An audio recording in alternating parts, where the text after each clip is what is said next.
Venga por mí. Aquí lo espero en Miraflores. No se tarde en llegar, cobarde. Oh, I'm gonna come. Do not come. I just got three things to say. God bless our troops. God bless America. And gentlemen, start your engine. Oh, I'm gonna come. I'm gonna do it.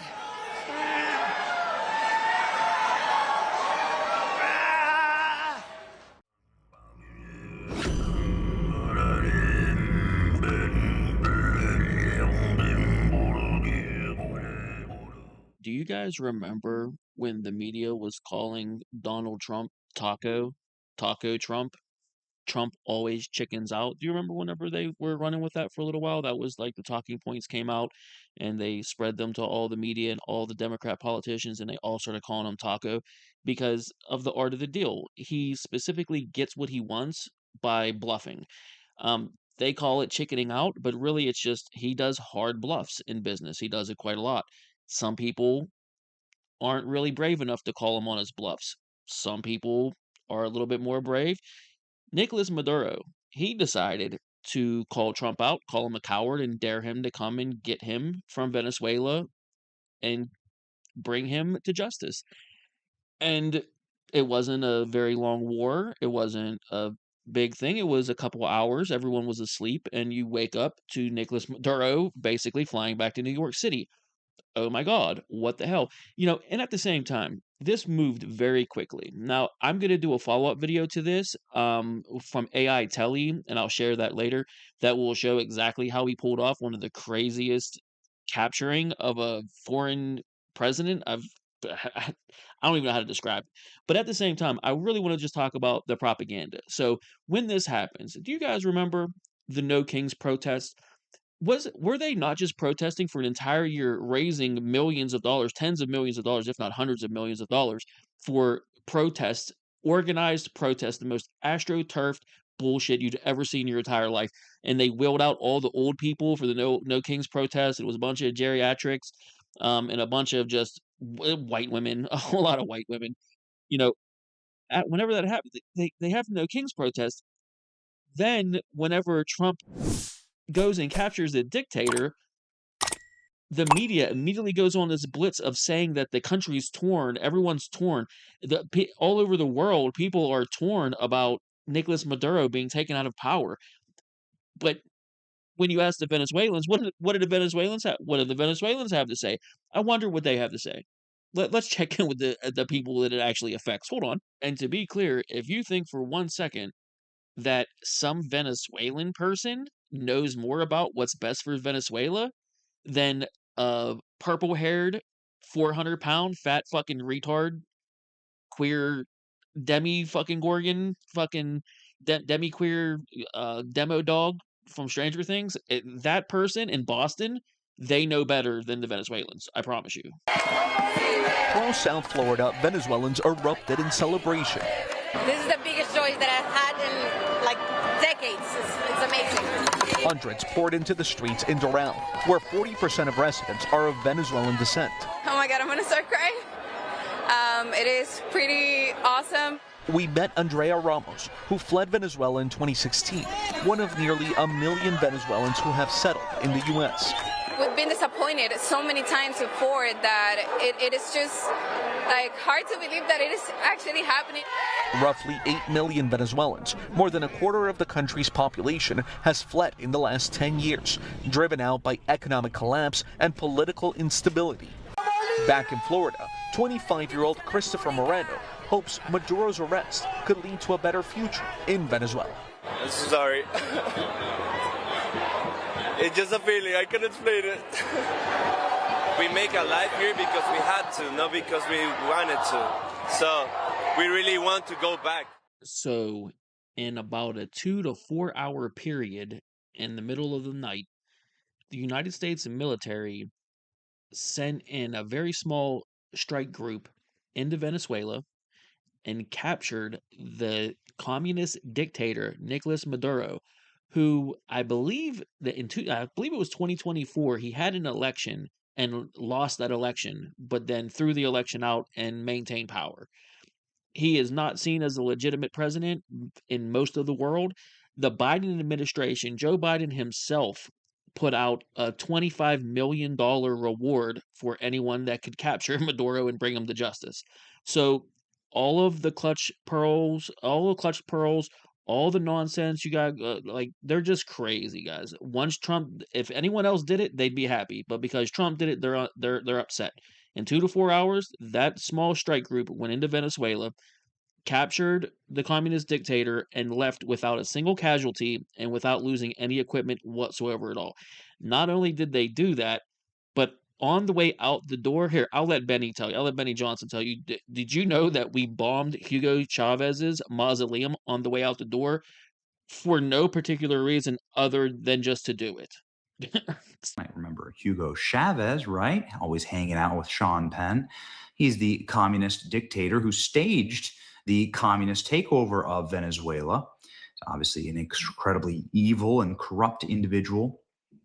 He died quite suddenly. I'm not sure if the CIA had anything to do with that. And they put together a mausoleum for him. Xi Jinping's actually visited it. They put together a memorial for him. It looks like this. This is where his casket was, where his body was laying. And it, is a place where people can go and visit. It's kind of pretty, I guess.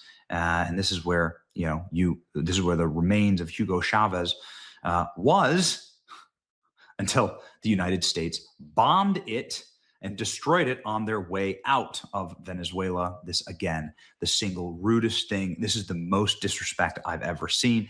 The Cuartel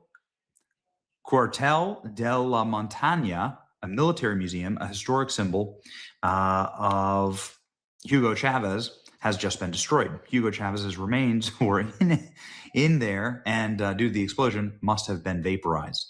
So they vaporized Hugo Chavez's dead body on the way out. Now, if that is not the most most dominant type of alpha bullshit you could possibly, the most petty, also, to be clear, the most petty, dominant thing you can do to another country is come capture their new communist dictator, and on the way out the door, bomb the dead remains of the previous communist dictator that we didn't like either. That's just, it's just out of pocket, dude. It's absolutely crazy. And I'm sure you're wondering. Now, like I said, I'm going to make a follow-up to this that's going to show a breakdown of exactly how we pulled off this operation. But it really comes down to the space lasers, guys. We used a special weapon. I'm going to let Osmongold tell you about the special space laser fancy weapon we used. Apparently, we were using sound weapons. Now, I will tell you, I take this with a grain of salt. This sounds like the most propaganda you could possibly ever consume. This sounds like it was written directly by military leaders and Lockheed Martin that probably created this sound weapon. It sounds like it's written directly by them. But Osmongold cracked me up while he was laughing, talking about, so I'll let him tell you. There's a laser? Wait, what? Take a look at this. So one of the security guards that was loyal to Nicolas Maduro has come forward, and they have told their story of what it was like when America attacked. The security guard. On the day of the operation, we didn't hear anything coming. We were on guard, but suddenly all of our radar systems shut down without any explanation. The next thing we saw were drones. A lot of drones flying over our positions. We didn't know how to react. Interviewer, so what happened next? After the drones appeared, some helicopters arrived, but there were very few. I think barely 8 helicopters. From those helicopters, soldiers came down, but a very small number, maybe 20 men, but those men were technologically very advanced. They didn't look like anything that we had fought before. And then the battle began. Yes, but it was a massacre. We were hundreds, but we had no chance. They were shooting with such precision and speed, it seemed like each soldier was firing 300 rounds a minute. We couldn't do anything. Oh my god. Is this Warhammer lore? Yeah, exactly. And then your own weapons, didn't they help? No, they did not help at all. Because it wasn't just the weapons. At one point, they launched something. I don't know how to describe it. It was like a very intense sound wave. Suddenly, I felt like my head was exploding from the inside. It sounds a lot like something this reporter got hit with at Quantico in this piece from 2013.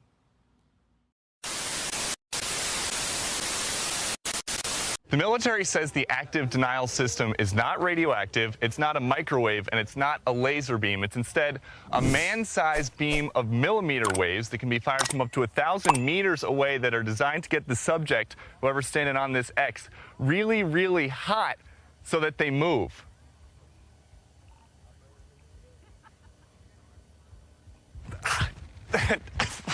And it's about 50 degrees out here right now, but I just felt like it was about 1,000. And I've never been inside a tub that somebody dropped a hairdryer in, but I would imagine that that's what it feels like.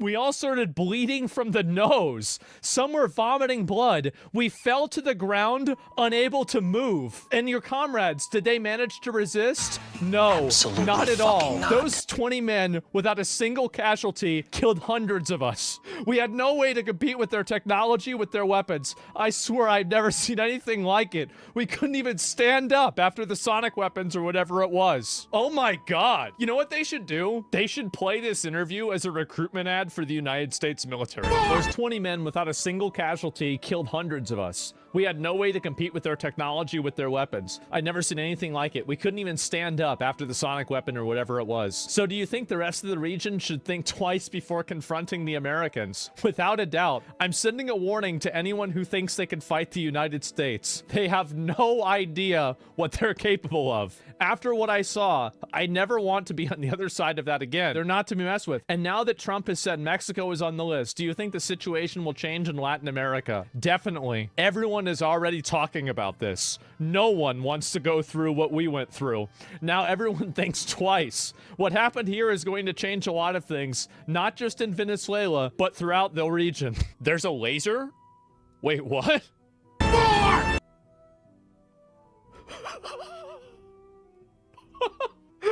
Oh my God! A 60 kilowatt class directed laser energy developed by Lockheed Martin.